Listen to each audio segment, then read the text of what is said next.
আগের লেসনটাতে আমরা আমার বাড়ি কিভাবে শহরের মধ্যে খুঁজে পাবো, শহরকে কিভাবে প্রদেশকে দেশের মধ্যে পাবো সেটা দেখেছিলাম।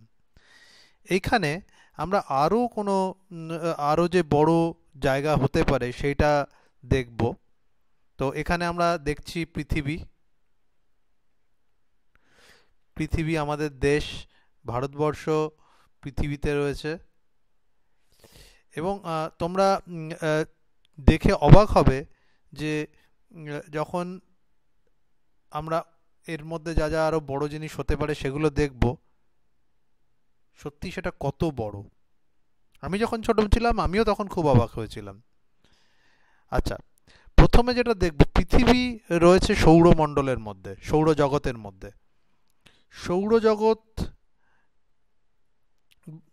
কেন্দ্রে রয়েছে সূর্য। এই যে হলুদ ছোট্ট ডটটা দেখা যাচ্ছে, এটা সূর্য। আর এইখানে এই যে নীল রঙের একটা ছোট্ট দাগ দেখা যাচ্ছে, আমি হাইলাইট করছি,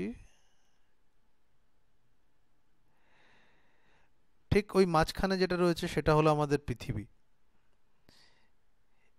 এবারে এই সৌরমণ্ডলে আরও অনেক গ্রহ আছে যারা সূর্যের চারপাশে ঘুরছে।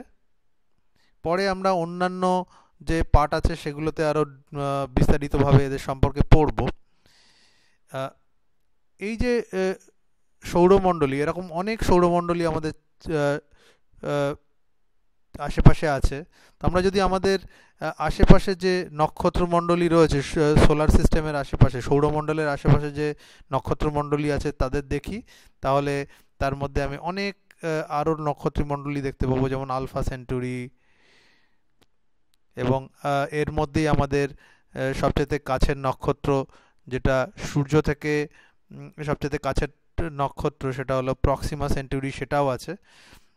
সেটা যেহেতু লাল গ্রহ, মানে লাল নক্ষত্র, এর আলোর তেজ কম, আহ, সেই জন্য এটা দেখা যাচ্ছে না এখানে। কিন্তু সেই সবচাইতে কাছের নক্ষত্রও কিন্তু সূর্য থেকে অনেক অনেক দূরে। আহ, সেটা সেখান থেকে সূর্যের দূরত্ব হচ্ছে 4.2 আলোকবর্ষ। আমরা আরও ডিটেলে এটা নিয়ে কথাবার্তা বলবো পরের পার্টগুলোতে, কিন্তু তাতে আমরা বুঝতে পারি যে এখানে দেখতে খুব ছোট মনে হলেও এই দূরত্বগুলো অনেক বড়। এবারে এই যে নক্ষত্রমণ্ডলীর কথা আমরা বললাম, যেটা সূর্য এবং সৌরমণ্ডলীর আশেপাশে রয়েছে, সেই নক্ষত্রমণ্ডলীটা কোথায় আছে দেখি। সেই নক্ষত্রমণ্ডলীটা রয়েছে একটা ছায়াপথে। এই ছায়াপথের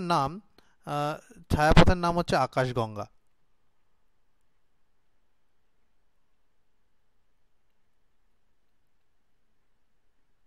আকাশগঙ্গা ছায়াপথ।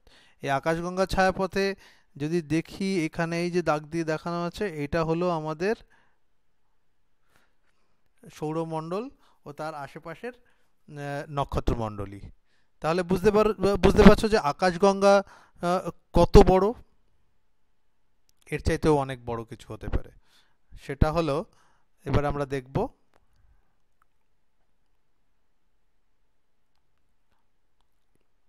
নক এরকম অনেক ছায়াপথের একটা সমষ্টি। যেমন এখানে আমরা দেখতে পাচ্ছি আমাদের গঙ্গা ছায়াপথ। এরকম আরও অনেক ছায়াপথ রয়েছে। এই একটা ছায়াপথ, এই একটা ছায়াপথ, এরকম অনেক ছায়াপথ মিলে আমাদের এই স্থানীয় ছায়াপথের সমষ্টি, সেটা দেখা যাচ্ছে। আবার এই ছায়াপথের সমষ্টি যেটা, সেটা রয়েছে ভিরাগো সুপার ক্লাস্টার বলে একটা সুপার ক্লাস্টারের মধ্যে। এখানে দেখো এই ছায়াপথের সমষ্টি দেখা যাচ্ছে, সেটা রয়েছে ভিরাগো সুপার ক্লাস্টারের মধ্যে। ভিরাগো সুপার ক্লাস্টার রয়েছে আরও বড় একটা সুপার ক্লাস্টার, স্থানীয় সুপার ক্লাস্টারের মধ্যে। এখানে এই জায়গাটুকু হচ্ছে আমাদের শুধু ভিরাগো সুপার ক্লাস্টার। আর এই স্থানীয় যে সুপার ক্লাস্টারের কথা বলছি, স্থানীয় সুপার ক্লাস্টার রয়েছে কিন্তু আমাদের মহাবিশ্বে। এবং এখানে যে মহাবিশ্ব দেখানো হয়েছে, সেটা কিন্তু যতটুকু আমরা দেখতে পাই ততটুকুই দেখানো হয়েছে। মহাবিশ্ব কিন্তু এর চাইতে আরও অনেক বড়। আমরা মহাবিশ্ব কিভাবে তৈরি হয়েছে এবং তার ব্যাপারে, তার আরও অন্যান্য ব্যাপারে আরও অনেক বিষয় জানবো। কিন্তু এই পার্টটাতে আমরা বোঝার চেষ্টা করলাম পৃথিবী আমাদের কাছে অনেক বড় মনে হয়, কিন্তু পৃথিবী আসলে কত ছোট।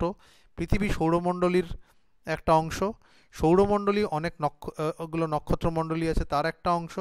আবার এই আমাদের যে নক্ষত্রমণ্ডলী হচ্ছে আমাদের আকাশগঙ্গা ছায়াপথের অংশ। এরকম অনেক ছায়াপথ নিয়ে একটা ছায়াপথের সমষ্টি রয়েছে। সেই ছায়াপথের সমষ্টি হচ্ছে ভিরাগো সুপার ক্লাস্টারের অংশ। আবার সেখানে যে সবচাইতে বড় super cluster, local super cluster রয়েছে, সেটা হচ্ছে আমাদের মহাবিশ্বের একটা অংশ মাত্র।